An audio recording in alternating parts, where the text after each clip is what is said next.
Mbote Nabiso Bandeko Balandi. Il y a magazine politique en lingala Panza Sekele, émission ya Babola, émission ya Peuple. Bienvenue encore une fois à un rendez-vous dominical ya Mokolo Lelo. Boza et Belé Bokota Labiso sur l'ensemble de l'étendue nationale de la RDC. Bozomi Awa. La capitale ya Kinshasa dans le 24 juridictions communales. Grand merci parce que vous avez belé. Ndenge tolembakate koloba TV moko batu ebele. Boko talabiso na ba ndaku na bino. Boko talabiso na butu ya lelo na ba salon de coiffure na ba boutique. Grand merci. Et à renouveler biso confiance lisusu boyebi ete Panza Sekele ezali émission o ya bino population. Où ils ont éclairé bino par rapport à la grande question politique ici en RDC et sur la toile. Aujourd'hui, nous allons passer en revue la gestion de la République démocratique du Congo dans sa totalité. Merci infiniment à toute la diaspora congolaise disséminée à l'étranger. Grand merci na bandeko bakota la biso na YouTube. Na Londres, na États-Unis, na Paris, na Allemagne, mon ami d'enfance Ala Jimbaya, coucou spécial à vous.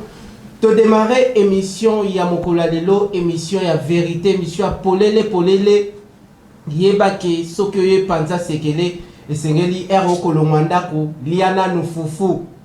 Mela mai atabido 5 litres soke esengeli komela mela parce que awa to solaka ube bosembo ya mboka. Oui, il y a le chef de l'État Félix Antoine Tshisekedi Tshilombo qui est au sommet de l'État, Tokolobele la Yango, l'Union sacrée, où en sommes-nous avec les grandes réalisations du chef de l'État. Comme à l'accoutumée, d'une manière accoutumance, comme la tradition l'oblige, exceptionnellement, na numéro ya Mokolo Lelo, ya Panza Sekele, équipe Ezabongo composée, Ngai Richard Nawej, Mona Mapinga, soldat du peuple. Tokozala lisusu na participation ya Ndeko Patrick John Mukengisha que j'appelle affectueusement Canal Plus tozali na ye na plateau ya Mokolo Lelo. Tokozala lisusu na Elombe akenda sango ye na bengaka ye mon général Christian Chiwewe Songesha malobe pa ina yo mes respect espoir qui n'envoie le plus doux de la presse congolaise tozali na ye na Mokolo Lelo. Ce sont les grandes figures de la crème intellectuelle congolaise, les élus de la presse congolaise. Pour la kosola bongo Panza Sekele baimboka parce que tu pindole la cabine les grandes figures de la scène politique congolaise. Lelo toyambeli bino elenge oyo azako vendre image nae. C'est-à-dire il faut une nouvelle classe politique na kati ya mboka Congo. Et ça li pambate azali elenge o azali na maele belé azali na ba compétence lobi akoki ko servir bon mboka. Pourquoi ko remplacer ba papa o basali depuis Mobutu o kino lelo bazali wana mais sengeli ba jeune o bazoya ba remplacer pe ba mema pierre na bango pour bâtir l'édifice. Tokozala bongo na mwana mboka Ndeko John Lutala Mukiese o azali bongo toko rappeler azali bongo acteur social. Il y a ce qui pakabongo beaucoup plus na encadrement ya jeunesse congolaise. C'est-à-dire ba jeune nyon surtout ya mboka Congo, ba jeune ya Kinshasa boye bake bozali na mutu o esengeli bino botalela. Ndeko John Lutala Mukiese. Azali sous cadre au sein de la formation politique Congo acquis au progrès. Na mokuse tobengi yango CAP. Grand merci na bande konyo surtout ya lingomba politique CAP. Toyambeli bino élu du peuple o tokobeta bongo masolo ya mboka Congo nae ensemble. Élu du peuple encore une fois boye malamu na rendez-vous ya Mokolo Lelo o tobengi bongo Panza Sekele. Boni état de santé na yo moko otiki ba multiple occupation na yo molobi te. Na koya pona kosola bongo etali likambo ya Congo ezako préoccupé ngai boye malamu matondi mingi ndeko oyo nalinga ko benga mingi mwana ya soldat mwana ya mapinga matondo na yo en tout cas botondi mingi na koyamba biso elongo na bandeko nyonso Richard Nawej bongo ngana lobaki bobenga kae kaka le doute mais esengeli ko bakisa mo eloko kuna na kati donc pimadu ona nini ekopesa elengi bongo simana yango pe ekosalete makambo etambola mais yo bengi pimadu ezali ndungu zitendete ndungu zitendete pimadu donc ekopesa mo elengi na kolia pezo pesa penza kimia na tango ekokita na moko kuna tozali kuna na Belge na biso congolais ndeko Patrick John Mukengeshai okomona eloko la Belge mais azali de père et de mère congolais. Heureusement qu'il y a de père et de mère. Okay. En tout cas, matondi mingi ya koyambana na esika oyo. Merci Nabino Baimboka, c'est ça l'architecture de cette grande émission politique en Lingala. Sika wana kolongwa na casquette na ngai ya ndeko Richard na lingi sikona lata sokoto. Nakota sikoyo na casquette ya mwana ya mapinga pona nazala na état d'esprit ndenge longo bani na sala musala malamu. Grand merci Nabino bosala bongo branché.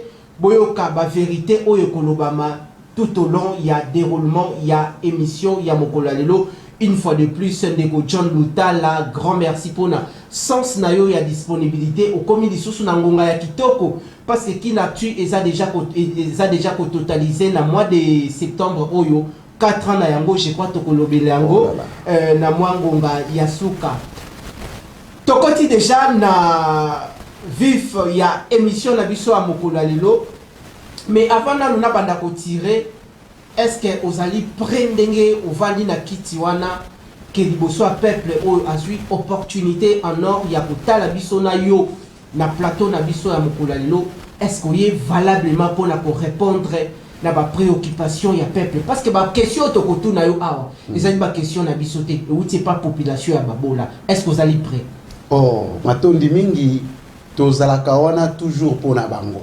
biso na kati ya jeunesse na ndambo ya baskutu balobi nous nous sentons disponibles et prêts à servir partout où les besoins se fait sentir. OK. Donc tango baimboka bazana posa na biso tokolobaka ka iyo pona bango. Tango baimboka bazali na besoin na biso tokoloba iyo pona intérêt na bango. Grand merci to fungoli émission na biso a mokolo lelo alors ndeko John lelo yo olati écharpe ozali na bakomi cap ezali likambo ya bien tokolobela yango mais na ba oyo bamoni yo pour la première fois esengeli bayeba nani yo ozali soki tokoki kokota na kati ya CV na yo na kati ya CV oyebi ba parti nyonso to ezalaka ndeko John père de famille, il y a combien d'enfants? Est-ce qu'azali marié? Toi, azali marié te? Oza muto a province nini? Otangi wapi? Lelo ba komona yo oza ko sala bongo politique. Mais bakela sina yo otangi yango wapi? Ba tout balisa besoin ba yebananu o ezali CV na yo. Vendre CV na yo liboso a population ya babola. Matondi mingi ba yebanso bazwami na itando ike o bazali kolanda biso na posa ete ba yeba nani nde azali molobeli oyo azali kotelema na kombo ya John Luntala Matoni déjà tozali koyoka ete kombo ya de père et de mère Luntala Mukiese John na monoko oyo moto nyonso koyoka bazali ko comprendre ete lingi kolakisa ete botala ngai na esengo donc soki olingi kotala ngai na mwama wabongisa elongi mpo na yende kopesa esengo na mboka Congo en particulier na baebanso bazwami na mopanzi ya ngalema bongo ndeko John Luntala ye abotami na mboka oyo Congo de père et de mère na Belgique na France awa na Congo OK bongo toko confirmer wapi naza na mopanzi ya Congo central na botami précisément na kati ya Luozi bipayo ekomama les crocos de Luozi donc kuna nde bipayo wapi na botama to pesi bande konozo tu ya Congo central mbote on est ensemble mama na ngai pasa mutu ya kuna bola mumingi kasi to pusana soda ya peuple ngai nazwami na botami na kati ya Luozi na territoire déjà toyoki ya Luozi kasi na district ko bakobenga Cataracte bongo province d'origine eza clair déjà tokolobete tozana mopanzi ya Congo central kasi nazali moto il y a secteur ya Mongoloal. Na Mongoloal kuna biso toza batoyo esengeli komata bangomba wana penza. Kasi lokola moto abota makana ye mokote papa na ngai kombo na ye Tuadi Mayambi Charlie oyo na kopesa penza mbote ya lokumu bipa ya zwami azali kolanda biso kino lelo azali toujours azali na bomoi papa trace ezali koki ko vérifier ko monete azali. OK. Bongo elongo na mama Louise Ndubu bipa ipe azali to pesi mbote mingi pe botoni na musala bosali po ete tokoma oyo tozali lelo. Matondo. Kasi nazali père de famille. Père de famille. Mais je te dis, il y a famille moko ya monene penza. Okoyi komona oyo lokola mwana mais côté mabota nkolo apambola. Donc elingi kolobete nazali marié officiellement. Na mwasi na ngai kombo na ye mama Trina Konda Babeki. Tozali na bana 5. Félicitations. En tout cas elingi kolobete mabota ezali 4 garçons bongo mwasi moko oyo akamata pe kombo ya mama na ngai oyo nazo saluer Jigaidi Ndubu Luntala. Matondo. Lebo yeto ko koloba pe na kati ya CV na mituna botuni. Bato ebele bazozela kokanisete moto yo ali kolobela mboka asala nini atanga wapi. Place ndeko yebana ya kuna ndesika makambo ezali o bato bakozela. Ngai na lekisi ba kelasi lolenge moto esengeli alekisa yango na banda na école primaire na Bandalungwa na complexe scolaire oyo babengi Massanjoli lelo na koma koyoka le Chérubin na avenue Mpika bongo kuna na bandaki ko banda na première primaire ti na sukisi na 6e primaire kamati certificat to pusani kokende na mopanzi ya IMAC Institut de Makelele kuna pe to bundaki sima ya kosilisa école secondaire esengaki na biso komata lisusu mpona kosekanalize ata kopose ezalaki nazala lokola bato lokola bino me mokano ya Nzambe esalemi lolenge mosusu nde nalandaki misala ya technique bipai wapi nakendaki kosala humanité technique précisément na mécanique générale na kati ya Itibumbu en face ya prison nde kuna bipai totongamaki na musala ya maboko ya mécanique kasi sima ya kosilisa kuna kozwa diplôme d'état to sukaki wana te to kendaki lisusu na kosala bakelasi oyo ya kokola kuna na université disons na institut supérieur de techniques appliquées oyo tokobengaka en sigle ISTA Ndolo nde kuna o babengaka bandeko na biso ya Mouchetu. En tout cas bandeko na biso ya Mouchetu nde kaka na ba pince na ba tournevis nde wana bidei na biso Matondo nde boye pe tozali ko profiter ko pesa mbote na communauté nyonso ya ba yeoyo tobimela na ISTA na bayo bazali kuna boye ba témoin ya ndako aza déjà na nzela bongo kuna na salaki mécanique électromécanique kuna totongamaki bongo sima ya kuna tozali ko continuer na ba formation mosusu oyo esalaka ete moto azala akoki kozala donc nde kuna tozwaki libaku ya kokende koyekola pe mwa informatique kokende koyekola lolenge nini esengeli kokamba bato tokobengaka initiation na leadership bongo sima na yango tobakisaki etuluku na mayo ekozali kosala biso ete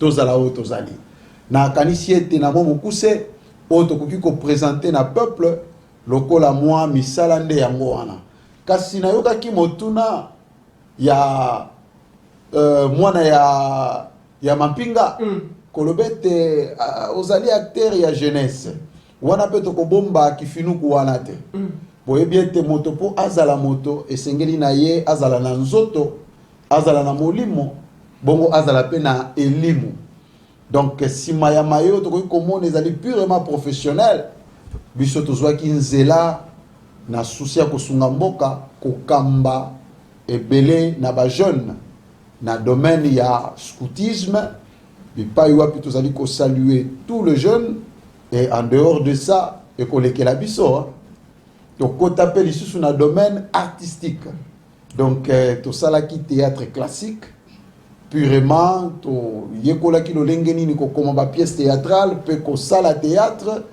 et to leki na ba groupe ebele penza na misala wana nde boye tozo ko profiter ko pesa pe mbote na ba artiste nyonso oyo bazali kolanda biso bipai bazwami botondi ndeko John Lutala elenge mutu ya maele ye na koki koloba ndenge na yoki ye azali enrichi na mwa makambo ebele. Un homme pluridisciplinaire, grand merci et puis félicitations. Bandeko tozali bongo kopusa na magazine politique na bino ya lingala panza sekele to kokoba pona toyeba ba vérité mususu oyo bandeko mususu bakoki kozwa ba point mususu me nangonga oyo esengeli na pesa maloba epai ya ndeko espoir kinamvidi ona kobenga bongo pilipili du ndunguzi tendete mais pilipili du mais avant ndeko espoir azwa bongo maloba. Vous êtes ressortissant ya Congo central. La scène politique congolaise, il y a beaucoup d'acteurs politiques. Le loso qui tokoki koloba état des lieux. Il y a province, il y a Congo central, Nabao baza actuellement au sein de l'équipe gouvernementale. Est-ce que bazako tala bandeko o batikali kuna bazako tala développement il y a province tote bino surtout boye na bino Kinshasa bobosani province. Botondi mingi na motuna oyo na kanisiete motuna oyo nde ezali liboko matondo tangu to koloba liboko elingi koloba ete pilier pe mai oyo etindi biso ko telema na tina ete tozala ba lobeli ya bato toko mona yango mpolele ete bayi politiko ko uta na mopanzi ya Congo central na scène politique baza penza mingi te bazali ya ko konte na misapi kolekana na ba bikolo mususu to ba province mususu na koloba na lolengo batonyo ba koki ko sosola pona ni koloba ete mpona e kozayela biso mwa pasi moke pona ko zongisa eyano wana na lobaka ete mbiangama na politique ezali kaka ndenge bato bazali kokanisa yango te kasi ezali kambo oyo ezali kosenga mbiangama ko ute pai na nzambe nde atiaka makanisi soki tokoloba ete bazali freine wana tokobuka lokuta me po moto na moto ndenge azulaka mbiangama nzambe nde ayebi ye abengaka pe apesaka makasi ya kotelema mpona koloba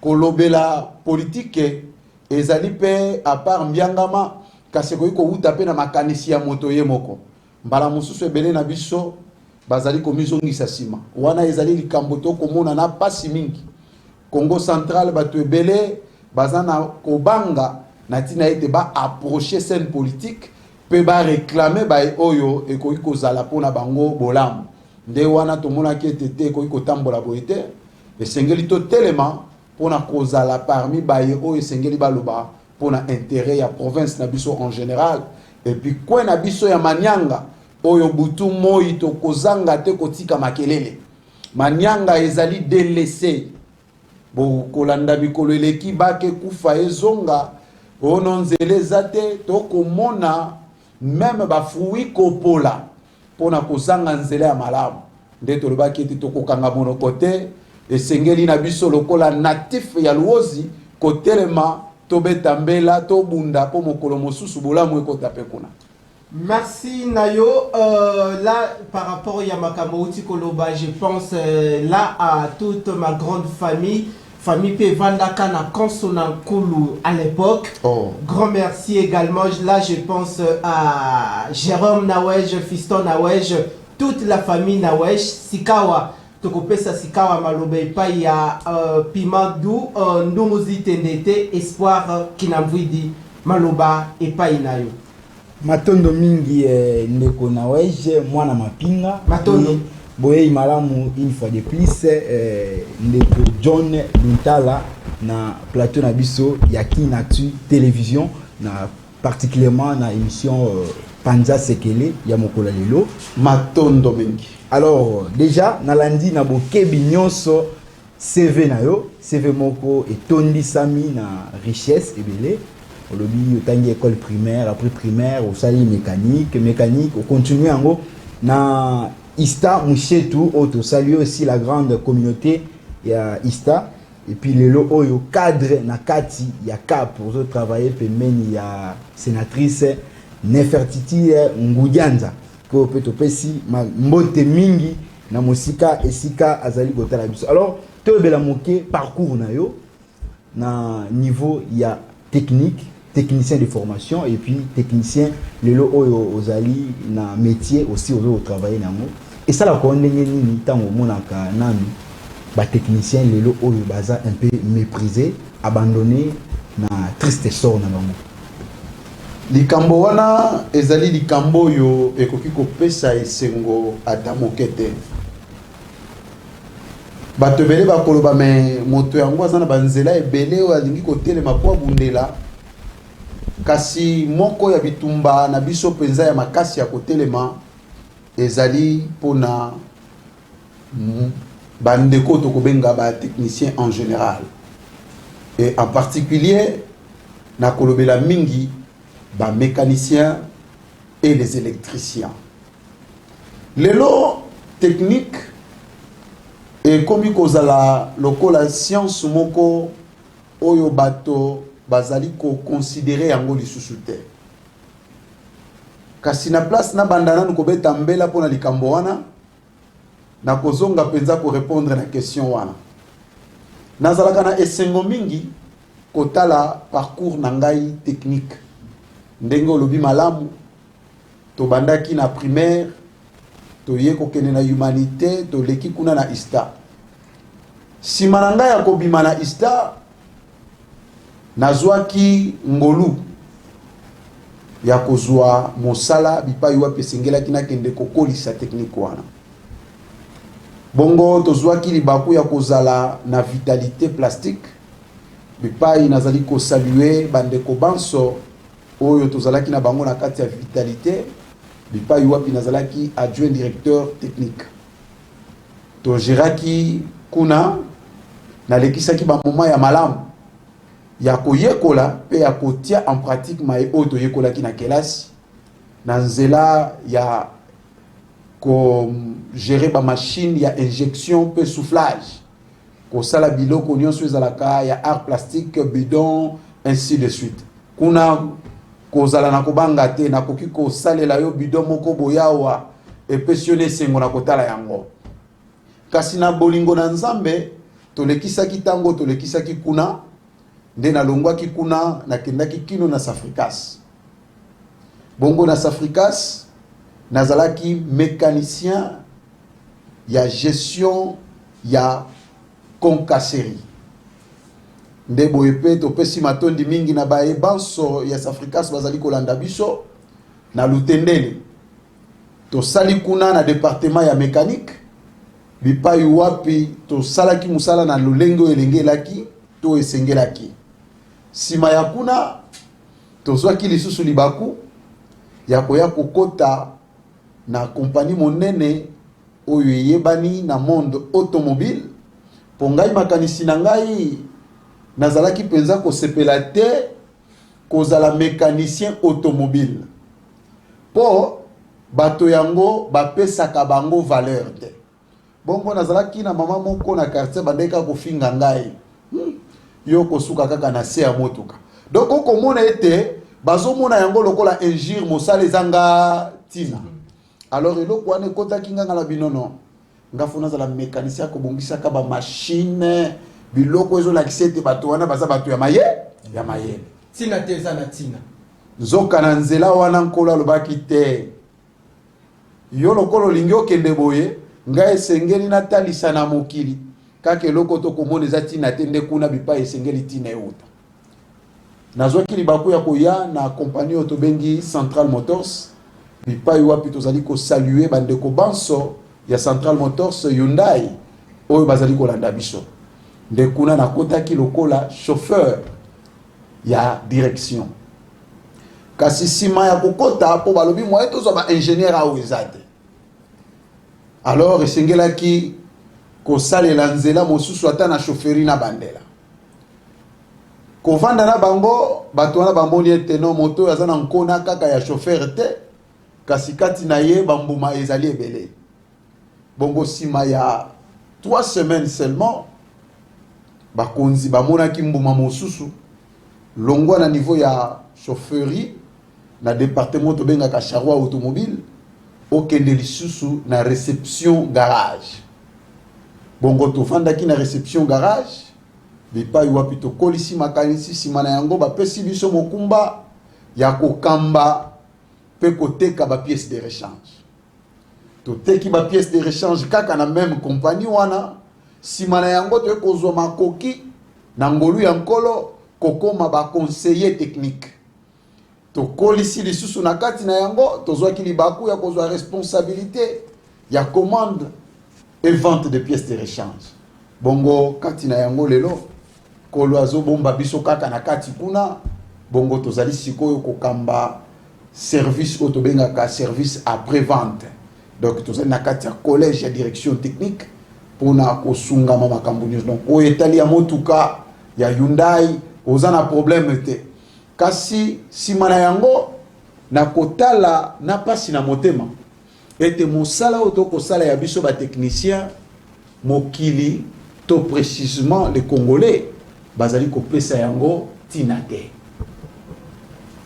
bokomona ete même na ba entreprise oyo tokosala moto bakobenga chauffeur mécanicien électricien atako bakotanga kelasi ndenge moko na moto oyo azali peut-être na finance to oyo akoki kozala na commercial to oyo akoki kozala bipai mosusu batangi bango nyonso balicencié bagradué mais na ntango ekomi na gestion na kati ya entreprise bato wana baza méprisé. C'est pourquoi tolobaki ete sengeli na biso kotelema lokola technicien oyo azali kobika technique pe koloba na tina ya kotala lolenge ni tokoki kosala mpona lobi ezala malamu na batechnicien nyonso bipai bazwami botondi. Voilà, matondo mingi ndeko John, donc to comprendre parcours moko ya malamu des fois méprisé na quartier okosuka na sena motoka et pousser yo lelo oyo okomi pe na esika ya lokumu déjà et toyebi ke nzamba kosunga na mikoleko ya kuna pourquoi pas aussi ko créer pe babiloko mususu oyo ko lancer lokola défi na bato nyonso ba méprisaka secteur wana. Alors nakati na lingomba na yo ya cap ndenge ozalaka na bandeko mususu baza ba technicien osalaka ndenge nini po na kosola na bango na musala o bamonaka lelo eza négligé fokaka ilambe beba mafuta na moteur ezwa yo lelo oyo yo pe au parcourir vraiment ya moté ma dis-moi o leki na mwa nzela wana kino okoma oza yo botuna wana ezali penza motuna ya malamu mingi tolobaka ya solo ntongwama ya mboka eutaka na ba cravate na ba veste te ntongwama ya mboka euti na salite na kanisi epesi koseka lelo po olia o enfilé cravate vanda bien esengeli libumu ezala ya kotonda soki mama wana asalaka bilanga kuna asali te moyen tozwa bilei ya kolia eza te ndenge moko mpe mécanicien soki asali mosala na ye te moyen mpe biso totambola tokoma esika oyo ezali te nde kati na cap oyo ezali parti politique na biso tolembaka te kobeta sonnette d'alarme ya liboso ya kosenga na baboti kotika bana basala choix na bango libre na domaine nyonso oyo moto esengeli asala mosala ya bozoba ezalaka te moto nyonso esengeli alanda domaine quelconque na technique na mécanique électricité nyonso akoki kosala to soutenir bango bongo makanisi na ngai ezalaka ete lobi okuna na ngolu ya nzambe pe na lisungi ya bino baye oyo bozali kotinda biso tokende koloba tokanisa lolenge ni tokoki kokoma mibeko oyo kozala mpona koprotéger classe sociale wana ya batechnicien mpe kosécuriser bango. Alors avant tozongisa maloba epai ya mwana mapinga, question mosusu ezali ete tomonaka mingi bato oyo basalaka politique bakenda kosala mingi badroit, mais lelo oyo moto auti na technique mécanique aye pe na scène politique. Est-ce que un jour tokoki komona pe na Congo na biso un technicien au sommet de l'État? Mais pourquoi pas? Mosala oyo ezalaka négligé. Non. Eza problème ya ekaniseli na biso. Tozali na ba ndeko mosusu o tozana bango domaine moko baza ailleurs. Na mikili mosusu akoyebisa yo ete kaka na mécanique ye azali wana kasi azali pe kosala ya kokamu. La mécanique na ba science mosusu nyonso ezali science.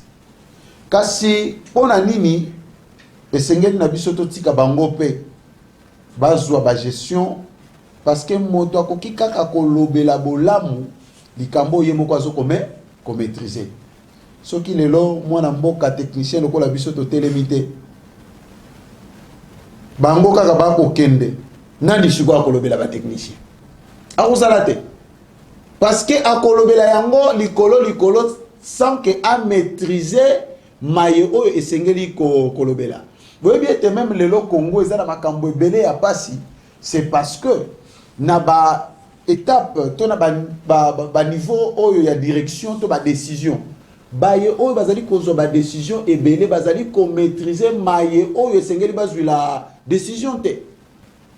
Donc na kanisi yango pesi biso ntina penza ya kokota na nzela na tinete to lobela baye banso bazali na mopanzi na biso.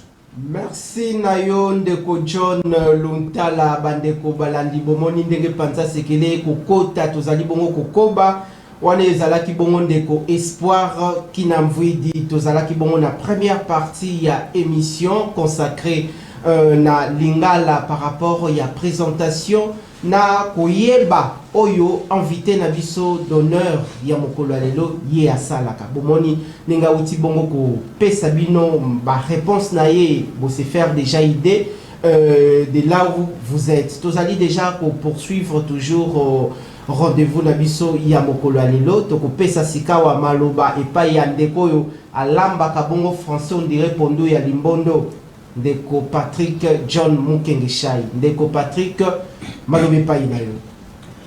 Merci mon estimé confrère Richard Nawesh. Merci. Merci aussi à mon estimé confrère que j'aime bien, Espoir Kinamvwidi, qui est avec moi sur ce plateau. Je crois pour la première fois dans le cadre de l'émission Panza Sekele. Mais surtout, merci pour ce sens de disponibilité de notre invité, John. Merci beaucoup. Qui est mon nom aussi. Je suis très heureux. Et surtout, ravi parce que c'est un jeune comme moi. Donc je me retrouve en face d'un jeune. Je t'ai suivi depuis l'introduction de cette émission Panza Sekele. Je sentis votre manière de répondre, votre manière d'agencer les idées. Et surtout que Richard Nawesh l'avait dit tout à l'heure au début, tous les jeunes de la République démocratique du Congo, de la ville de Kinshasa, voici votre jeune. Il l'avait fait pendant qu'il ne nous avait pas encore écouté. Et pourtant, effectivement, quand on vous sent en train de répondre, on sent que vous êtes un monsieur très logique, intelligent. Je loue ce sens logique de cette manière de répondre à nos questions. Merci beaucoup. Je voulais justement, en tant que jeune, vous poser cette question. Savoir d'abord qu'est-ce qui a motivé cet amour. Parce que depuis un certain temps, vous êtes comme un acteur social, engagé dans l'encadrement, la formation de la jeunesse. Que ce soit au niveau de l'Église, que ce soit au niveau de la société. Tout à l'heure, Espoir l'a dit. Qu'est-ce qui vous motive, cette lutte que vous avez engagée pour défendre la jeunesse congolaise, que ce soit la jeunesse qui fait la mécanique, que ce soit la jeunesse de l'Église, c'est quoi vos motivations? Parce que tout à l'heure, vous avez dit, de l'autre côté, vous avez regardé, vous vous êtes dit, je me mets debout pour parler au nom de la jeunesse, défendre la jeunesse. C'est quoi vos motivations? Merci beaucoup. C'est vraiment une question capitale. On ne peut jamais faire quelque chose sans objectif. C'est-à-dire, en physique, excusez-moi, je suis technicien, on ne peut pas avoir un déplacement sans cause. Il y avait vraiment une motivation.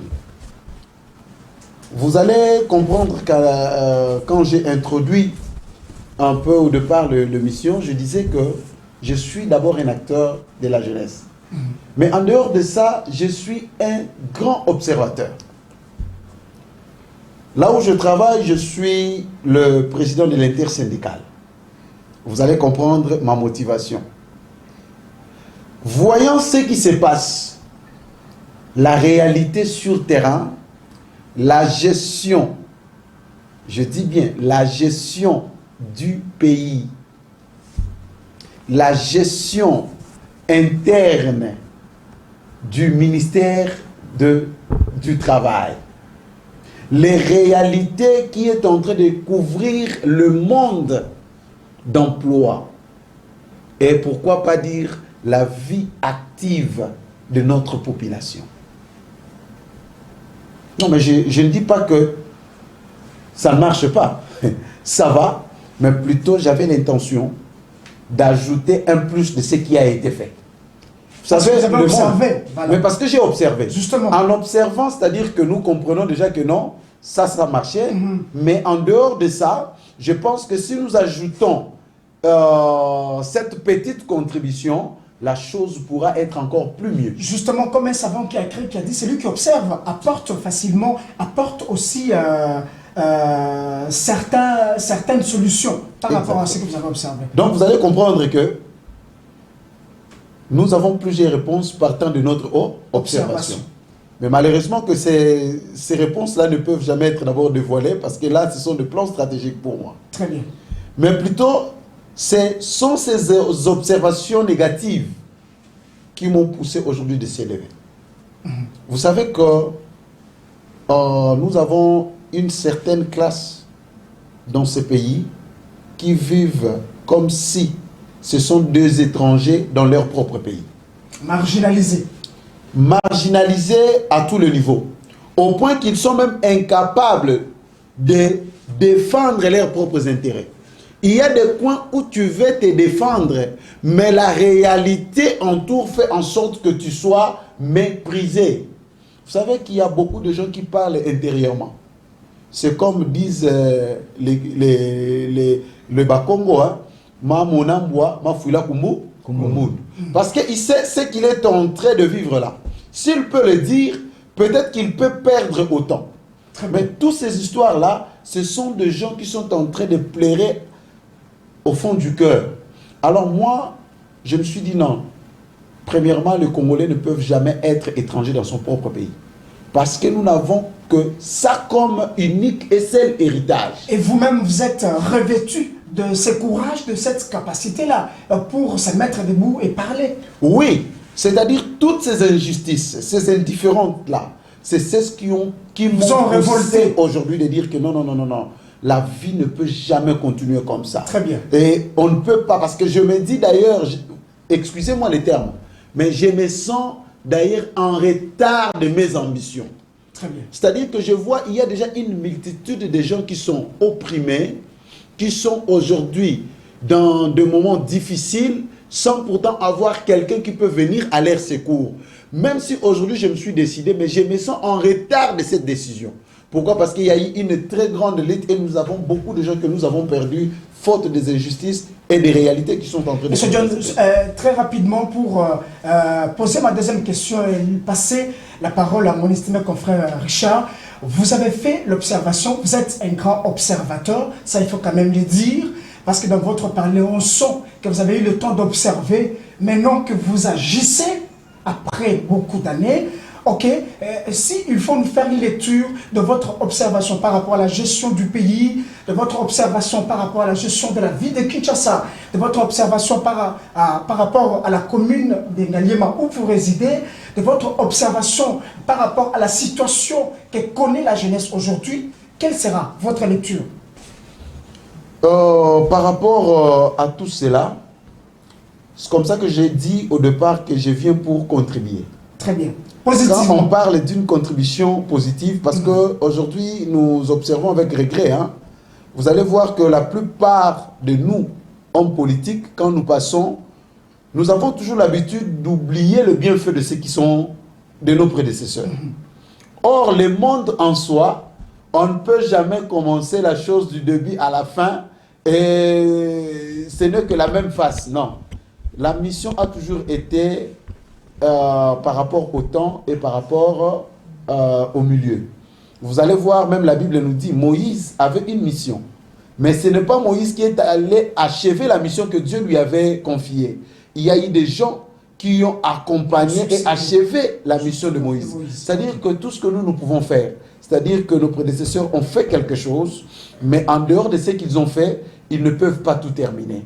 Et comme disait mon ami technicien l'autre fois, que non, la RDC, c'est un chantier et un grand chantier.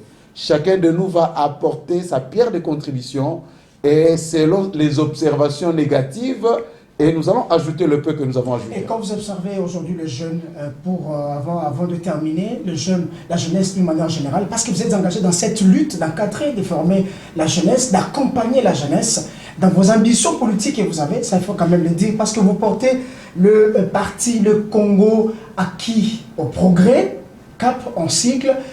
Quand vous observez les jeunes qui sont aujourd'hui instrumentalisés par des hommes politiques, qui sont marginalisés aujourd'hui, qu'est-ce que vous vous dites en vous-même, en tant que leader qui s'élève aujourd'hui pour défendre cette jeunesse?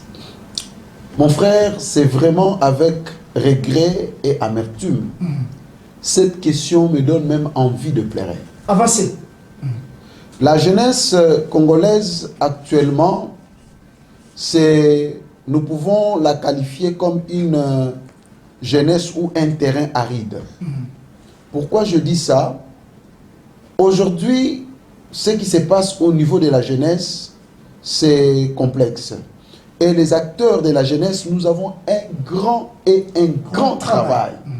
C'est en quelque sorte un ministère que nous ne disons pas que c'est délaissé, mais ça apparaît comme un ministère délaissé. Inactif. Bon, non, ça m'engage que moi-même, il faut le dire. Oui, mais je ne dis pas. Du travail qui doit être fait pour la jeunesse et ce que nous voyons sur le terrain, c'est deux choses différentes. Moi, je voulais aller dans l'autre sens. Ok. Je suis en train de toucher, et non le ministère, et non les gestionnaires du ministère, mais le travail, pas l'institut, mais je suis en train de toucher la personne physique qui est la jeunesse. Parlons d'un jeune. Justement. Alors vous allez remarquer qu'actuellement, la jeunesse a perdu la pédale. Très bien. Si nous pouvons aujourd'hui observer, vous allez voir que, en termes de pourcentage, si nous faisons le sondage qui est clair, vous allez voir que les taux de la jeunesse qui ont perdu la pédale est tellement élevé. Vous voyez, actuellement, nous avons plusieurs gangs. Nous parlons de Kuluna. Et le Kuluna devient maintenant quelque chose qui n'est plus... C'est partout en tout cas. Donc c'est une réalité qui est entre nous. Nous avons maintenant l'alcoolisme qui bat son jour. Aujourd'hui, nous avons beaucoup d'antivaleurs qui se fait voir au niveau de la jeunesse. Je me disais même un jour, après 15 ans, 10 ans, 20 ans, est-ce que nous pourrions encore avoir dans ces pays des jeunes qui peuvent défendre valablement ces pays? Merci beaucoup. Merci, mon estimé confrère Richard, je veux vous accorder, je vais vous remettre la parole tout à l'heure.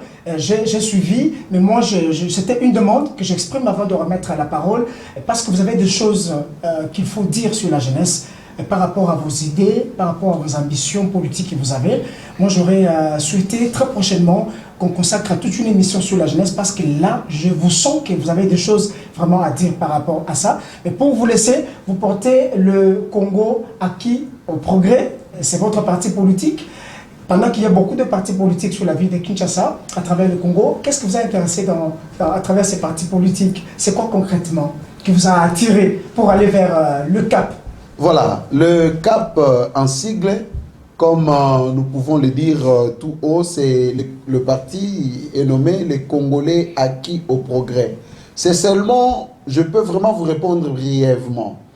Je me suis retrouvé par rapport à mes ambitions. Et j'ai trouvé que le parti en soi portait la vision que j'avais réellement en moi. Très bien. Et je me suis dit, je pourrais être libre et continuer ma lutte sérieusement dans ce parti. Merci.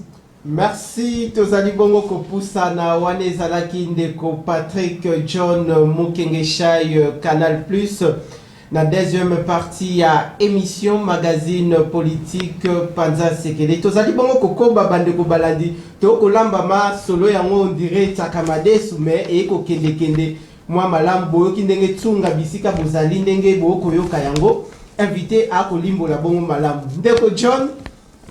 Je crois que ndeko Patrick Abouti bongo koloba parce que nazalaki ne tuluku il y a des questions ébélées par rapport à instrumentalisation de la jeunesse avant, pendant et après les échéances électorales. Je crois que c'est une question par rapport, il y a un grand dossier spécial au cours de nos prochaines émissions. Mais tikangai le gros lozali bongo movandi bongo ya capitale ya Kinshasa. Avant de un processus électoral, tout le la bongo et talibongo juridiction communale yangalema et si quand on tali bende to teli baya na yo na éviter ce bande comme ça ba kolambela yango. Parlons de la gestion ya ville ya Kinshasa. Vous êtes votre formation politique et ça bon membre ya Union Sacrée.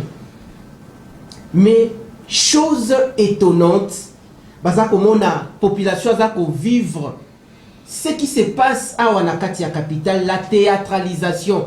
Tu évites ce qui te benga yango danse, ya quoi ça. Tu évites ce qui te benga yango kilibantenza. Ce qui se passe entre le gouverneur de la ville de Kinshasa, Jean-Tiningo Bilambaka, Godin Poyu, président de l'APK, Assemblée provinciale, et voire même le vice-gouverneur Jekoko Mulumba. Vous, en tant que membre, il y a Union Sacrée.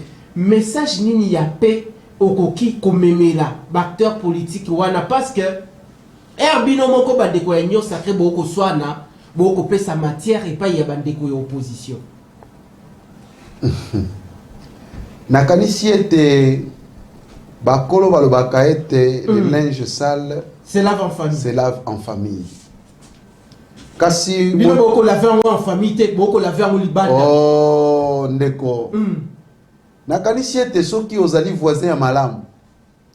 Tango yoki likofi eloko eleli ndu. Kowelela koloba tete papa na mama bazobunda na ndako ekangami na yo. Makelele tokoganga nyonso zalaka koganga te. Kasi boyebi ete mokili oyo esalema na ba interprétation. Likambo ya bakambi na biso ya ville ezali na yango likambo moko oyo déjà eza maîtrisé. Balobaka ete oh mais nazo pesa yo o peuple a komone ça lokola solo e kolumba na Kinshasa ndeko na kosepela ete to mona likambo lokola bai oyo bakanisaka pe baza na miso ya molimo ya komona soki oyoki makelele salame pa ba voisin elingi koloba te ete bazobunda esengeli opusa na pene oyeba réellement nini o ezoleka mayo ezali koyokana to bato bazali ko interpréter awa na koyebisa bino ete babengi yango Union Sacrée na kati ya Union Sacrée nde bomoko erenyaka ezali oyo biso tozokanisa te kimia ezali makambo ezali kotambola malamu kimia ezali makambo ezali kotambola bongo malamu alors na ngonga oyo il y avait ma ponomi o elekanaki il y avait un élu na kati ya juridiction communale na yo ya Ngalema ezali commune o ezali na ba quartier belé ceux qui ont taliba quartier mususu et ils ont bimaloko la ba commune mususu ils ont dépassé voire même ba commune mususu. Alors face il y a différents problèmes nyo soto population yangali mazali confronté na yango yo programme managérial na yo tote message nini ya sensibilisation pour la population wana accueillir yo na motema na ye oza komemela bango. Matondi mingi na motuna oyo pona likambo oyo etali Ngaliema to lobaki na bandeko nyonso ya Ngaliema ete to komi na tango oyo esengeli balongola pinzoli ebele oyo eumeli na matama na bango bongo ba pinzoli oyo pe na lobaki oyo emonanaka na bilongi te kasi kotanga na kati ya motema tolobaki kondima na biso kokota na nzela oyo eza sima ya kosala ba observation ebele bongo na ba observation tosali oyo bato mosusu bakoki kosala te biso pe tokoka kosala mwa ndambo na biso kasi makambo ezali penza ebele oyo tokoki kolobela awa te parce que tokoluka tolala awa ekozala na tango nango ekokoka oyo tokoya kosolola na tina ya mayo tozali kokanisa mpo na Ngaliema kasi biso toye po topesa esengo pe kopesa kimia na bana ya Ngaliema donc nayebi ete na lisungi na nkolo akosala biso makoki wana na tina ete topesa biyano moko sima mosusu elongo na bango po na Ngaliema. Merci Nayo Ndeko parce que tozali bongo kotendre déjà vers la fin de cette émission. Je crois nous allons encore organiser une émission spéciale par rapport ya commune ya Ngaliema pour na kosola ngo ba problème nyon surtout Ngaliema esali na yango ba projet de société na yo au moment où Ndeko Denika di makolobake go ya campagne ebandi nde tokozongi sao lisusu matondi mingi topesi sikawa maloba epai ya ndungu zitende Ndeko Espoir kinamvidi maloba epai na matondo mingi lisusu Richard Nawej mwana mapinga alors na awa toko loba susu makasi na etali maponami na décembre 2023 déjà processus électoral ebandaki batu bazui ba carte d'électeur batu ba kei ko plutôt ko déposer ba candidature na bango ezotalisa ete que maponami ekozala vraiment na mokolo ya le 20 décembre ya ne oyo tozali. Alors Ndeko John Luntala 3 échéances électorales déjà na mboka na biso eleki na 2006 na 2011 et puis na 2018. Alors na année oyo tozali 2023 élection ezali bel et bien na mokolo ya le 20 décembre bilenge batelemi makasi mingi pona bango pe bazwa esika na kati ya maponami oyo n'est-ce pas que ezali eloko moko bakei kolula mingi politique mosolo eza mingi to balingi oyo bazolobela langage ya mikolo oyo le rajeunissement politique ya scène politique na biso oyo pe ozali moko ya bilenge oyo boye pe kolongola bakulutu oyo bazali na kanisi ete koloba ete mosala oyo tokolanda yango mpona mbongo ezali pasi mingi $21,000 $21,000 ekokani te tokoki kokokisa yango na mitema oyo ezali kozoka te mpona mboka oyo moto yambo ete andima kotelema akende kosala esengeli akanisa malamu ndenge ndeko na biso moko ayemba na nzembo ntango lingo kende kobala balusa mutu peka kanisa misala oyo ezali kozela biso liboso nde eleki motu ya pe eleki mozindo oyo akotelema mpona kokende kolanda mbongo na kanisi ete akobungisa makanisi to akobungisa nzela oyo esengeli alanda biso totelemi mpona pasi ya bayo bazali kozoka na mitema oyo tolingi kokanisa ete tokitisa bango kilo bamemi utakala. Alors une dernière question na biso ezali que to zwa mo oyo to pe phrase oyo ezalaka na nzembo ya lokumu na biso dressons nos fronts longtemps courbés, n'est-ce pas? C'est la motivation oyo epoussé bilenge lelo oyo bango pe baya kozwa esika ya lokumu. Likambo ya Congo eza likambo ezali kotala biso nyonso kasi soki tozongi na Biblia na kala okomona ete baye oyo babundela mboka ezali nde bilenge mosala ya bakolo ezali bapesa toli bapesa mayele oyo esengeli bilenge babunda. Jérémie azalaki mwana moke kasi alobelaki mboka pe akomisaki yango mboka etambolaki na kimia. David mpe ndenge moko balobi no tozwa ta bayaya na ye parce que baza minene milai te esengaki le plus jeune. Soki tozokokende eza parce que toza na posa ete o éléphant oyo alala bandakala atelema na makasi oyo nkolo apesi biso mpo tolongo. Merci Nayo Ndeko John, tokomi pratiquement na suka me tokoki kosilisa émission boyete maloba ya suka epai ya Ndeko Patrick John Mokengeshai Canal Plus, Ndeko Canal Plus maloba epai na yo. Je crois que merci à mon estimé confrère Nawesh. Je vois monsieur John Luntala, prénom comme vous êtes là sur ce plateau n'est pas assez clé. Je prends cette image comme si vous étiez ministre de sport, plutôt de la jeunesse. Vous êtes là, avec nous sur ces plateaux, et que je vous demande de formuler un message d'espoir à la jeunesse qui est en train de vous suivre sur ces plateaux. Ce sera lequel?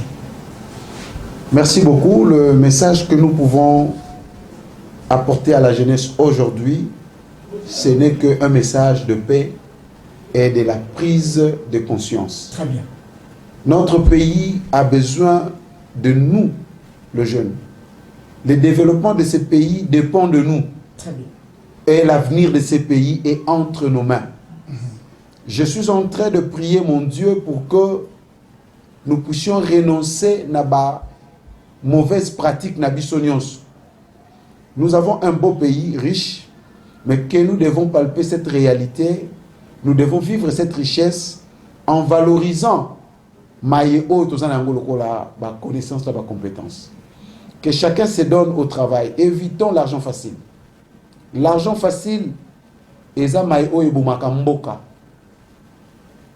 branchement, COP, tout ce qui est anti-valeur, même à niveau de enseignement. Nous pensons aujourd'hui la réussite et non la connaissance. C'est comme ça que aujourd'hui la jeunesse congolaise est en train de chuter. Et vraiment, je nous prie de s'élever comme un seul homme pour na bola muyemboka. Là, c'était le ministre de la Jeunesse qui donnait ce message pratiquement. Merci, Merci de ce message, Richard. Tokomi Bomo Nasuka, un dernier message na 5 membres, il y a Présidium, il y a Union Sacrée. Voilà beaucoup, vraiment merci beaucoup. Nous saluons d'abord notre Père de la nation. J'aime bien l'appeler Père. Parce que je me dis même l'appeler président ne représente pas vraiment ce que moi je pense. Le président Félix Tshisekedi Antoine, vraiment merci beaucoup. Et nous sommes en train de soutenir énormément tes actions. Et je vous dis que nous, la jeunesse congolaise, nous sommes derrière vous. Et nous comptons sur vous. Parce que tout ce que vous mettez déjà comme stratégie est visible. Et vos actions témoignent ce que vous êtes. Et je peux directement saluer aussi ma présidente nationale, la sénatrice Nefertiti Ngoudianza. Nous sommes ensemble parce que nous savons où nous allons. Donc, Cap, nous savons où nous allons. Nous sommes là pour le parti et pour le bien de la nation. Merci Nabino Bakongomani, vous étiez nombreux en train de nous suivre ces dimanches en or. Grand merci pour la fidélité renouvelée na Kinactu Télévision 4 ans. Ça s'est fait déjà. Grand merci. Bozala qui est belé pour na Kolanda. Magazine politique ya mokolo lelo panza sekele boye ba ete nazala ki bongo na plateau. Ensemble na ba les élus de la presse congolaise ezala ki bongo ndeko Espoir qui n'a dit autrement dit Christian Chiwewe na pesi lisusu tozala ki bongo na plateau ya mokolo lelo ndeko Patrick John Mokengeshai Canal Plus. Et puis toyambela kibino elenge ya mayele oyo ako remplacer bongo ba oyo ba sala pour na ye pa ya na Pierre na ye ya contribution pour na kotonga bongo Congo ya sika toyambela kibino mwana mboka John Luntala Mokiese oyo azali bongo cadre au sein de la formation politique CAP au Babengi Yango Congo acquis au progrès. Grand merci Nayo pour la sens et disponibilité. Grand merci également à la grande équipe technique. Dites merci de là où vous êtes à l'honorable André Maboucha Lumanisha. Tokuten Nambale Asima pour un nouveau numéro du magazine politique.